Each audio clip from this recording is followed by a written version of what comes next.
Stories this hour. Now let's bring you this one. In the aftermath of last week's unrest and looting, the South African Police Service and the National Defence Force have been on a mission to recover looted goods.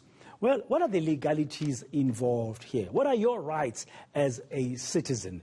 Do authorities actually need a warrant? How does this all play out? Let's speak now to legal expert Marius du Toit.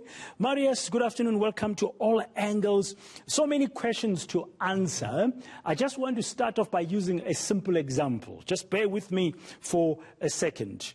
Here's a raid by the police or the defense force in my township. They come in, and among other goods, they find an item that looks like it's a new item. Let's say it's a kettle. It's a new kettle in the kitchen, and they say, "Where's the receipt for this?" I say, "I don't have it. My son, my cousin, gave it to me the other day." Because Begitele said, if you can't produce a receipt for a good that looks new or whatever, you might be in trouble. But I mean, I got it as a gift. So how does it play itself out? I'm just using a simple practical example. Well, Dan, first and foremost, when a person is found in possession of an article suspected to be stolen, the rider to it is always that the person must give an explanation for his possession. If his explanation is not reasonable, and subjectively the officer who is there forms an opinion that this item might be stolen, then he has the right to arrest you. So that is called possession of suspected stolen goods. If the person then later on would be able to provide proof thereof, well, that's of course a different story. But typically in those scenarios, it would depend upon the police official effecting the arrest then to make sure that he forms a suspicion that this may be stolen or not. And I agree with you. It could be very difficult. You know, if you, for argument's sake, provide information and say, well, Marius has got a Ferrari in his garage, which I don't have, but let's assume I have, and I'm not a person of means, and therefore it doesn't make sense. Well, under those circumstances, if I'm unable to provide proof, then I have a major problem.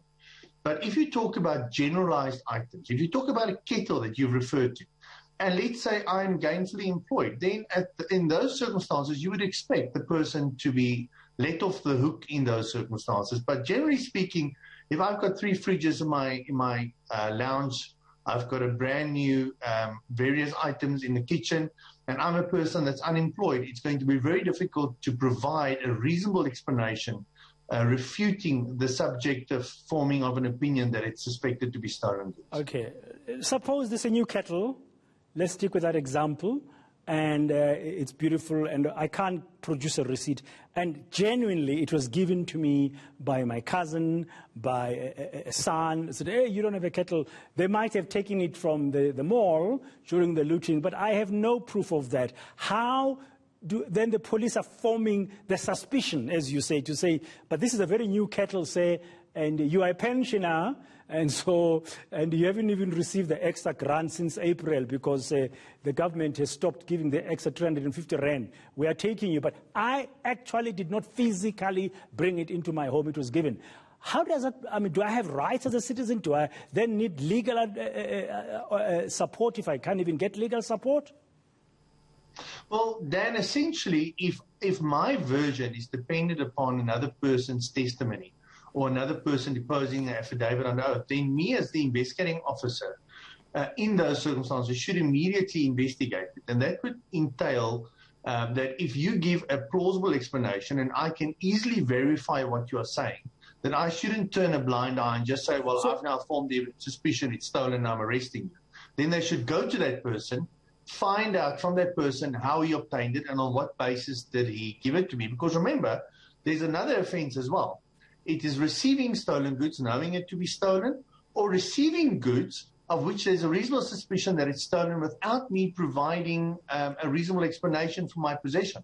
So if I put the blame on another person, Dan, and say that that person provided to me, well, then the police should follow the trail and they should go to that person and verify. So legally, they're in my house, they're in my home now, they found these things. It's basically up to me to prove my innocence.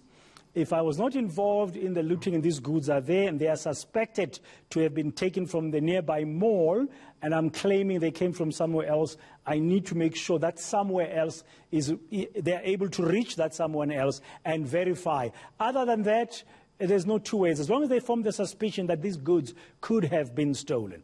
And if I received them in my house during the looting thing because things were being looted, I could be viewed or taken as an accomplice.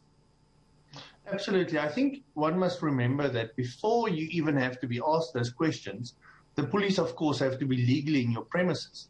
So they can't just walk into your premises and then on their own accord start to interrogate you. So they need a warrant. Do they need a search warrant? Essentially, in terms of law, you need a warrant to enter the premises. If you don't have a warrant, you can still enter the premises if you have a reasonable suspicion that there might be goods in the property that might be stolen, and you know that going to obtain the warrant in those circumstances would result in either the goods being destroyed or the goods going missing, and I would anyway obtain a warrant. Then if I have subjectively formed that opinion that I'm entitled to enter the premises, I can still enter them. But first and foremost, I must have a reasonable suspicion that these goods are in fact goods concerning a theft or robbery or whatever. And in the absence of a search warrant, I could have plausible information that have been given or the police have received from an informant, for example, that could support the police's decision to enter my premise and search it. Essentially, when any person wants to enter your premises, he would need your consent or you would need a warrant. Those are the two provisos, if I can call it that. If the police don't have your consent to enter your premises and they don't have a warrant, well, then they can still enter if they have a reasonable suspicion that the goods that I have there are stolen. But you must understand that from the outside, I will not know that until I enter your premises. So I can't enter and then justify what I find inside for my suspicion. It must be objectively viewed before I enter the premises. Where did I form the suspicion? Okay. So you can't just enter premises as you want to, if you want to. So I'm inside the premise. It's my premise, and they are here now. What are my rights? Can I say to the very first officer who knocks the door, opens and said, hey, we want to come in and check. Can I say, do you have a search warrant, for example? Can I request them to show me the search warrant? If they say they don't have, can I say to them, why you want to come in here? What are my rights as the resident Absolutely. In that scenario? Well, remember, you have a constitutional right to privacy. You have a constitutional right not to just have your property invaded. So first and foremost, you can inquire from the police on what basis do they want to enter your premises. 99 out of 100 times they'll ask your consent. But if you say, I'm not prepared to consent, bring your warrant if you want to come in here, then you're absolutely within your rights.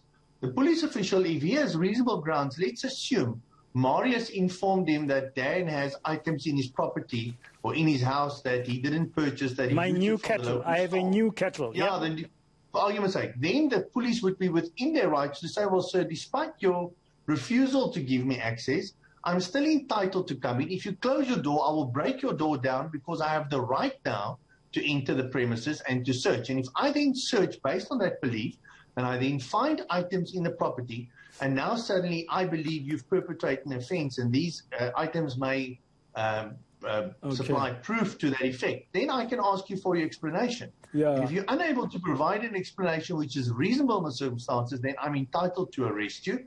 And keeping in mind, of course, when I arrest you, when you arrest any individual, I'm entitled to search your premises anyway. So if there was an arrest before I entered the property, well, then of course they can come into the property because they've arrested you already. But when you talk about a person being on the premises, they've now lawfully entered the premises, now they find a fridge or a kettle or whatever in your property, and you're unable to provide us an explanation. And let's say in the circumstances, the inference is justified that this kettle is such that you can't afford it and that it's perhaps a luxury item or something like that. Yeah, provided the police officer subjectively forms that opinion, well, then he's entitled to arrest you. So, wrongly or rightly, he's entitled because he formed the suspicion. Okay, Marius, very briefly, as we conclude, very briefly, under the circumstances, I mean, knowing what has happened in the country during the looting and unrest and where those areas are, one would assume the police will be targeting certain areas that perhaps are closer to some of the malls in KwaZulu-Natal and Gauteng that were attacked. Therefore, the likelihood of them having search warrants for every household, very minimal. They are going in with an average kind of a broader overriding, can I say that, search warrant to say we suspect this area was actively looting from there. We're going to go in and search. So they might not actually need a search warrant from every individual household. Am I correct? Well, no, I disagree with you. They still have to have reasonable grounds to enter. If you want to enter a property, you need a warrant for that property. When you make an application, let me just explain that quickly, Dan. So when you want to obtain a search warrant, you have to specify the name, the place, what is expected to be found inside the premises. So in these circumstances, it's quite clear to me there can't be warrants. The only way they can enter is if they have your consent. If they don't have your consent, then they can't just willy-nilly break your door down and enter your property. Because it's not to say that if this house had stolen items, that the house next door belongs to a crook as well. It might be an honest person who had never looted. So you have no right just to enter. Okay. But typically speaking, you would find in those circumstances they would ask for consent. If there isn't consent, they will then probably still enter, or they try and look to see what they can see. And if they see something that demands an explanation, they will ask you for one. Okay. But essentially, Dan, what you're saying is they won't have warrants for everybody. They won't have the right to just arbitrarily enter properties as they wish and want to. And they won't just be able to just get successful prosecutions because their search and seizure leaves much to be desired in these circumstances. Okay, Marius, thank you very much for explaining and clarifying. It's well understood. That's legal expert Marius du Toit. We're trying to establish what are the rights of the citizen in this case that the police minister has announced. They're going to be going after the stolen goods in several parts of the country. According to Marius, they can't just come in or knock down the door of anybody's property without a search warrant, or unless they've got a reasonable suspicion that you might be having stolen goods in your house. But still then they have to ask for your permission to go in.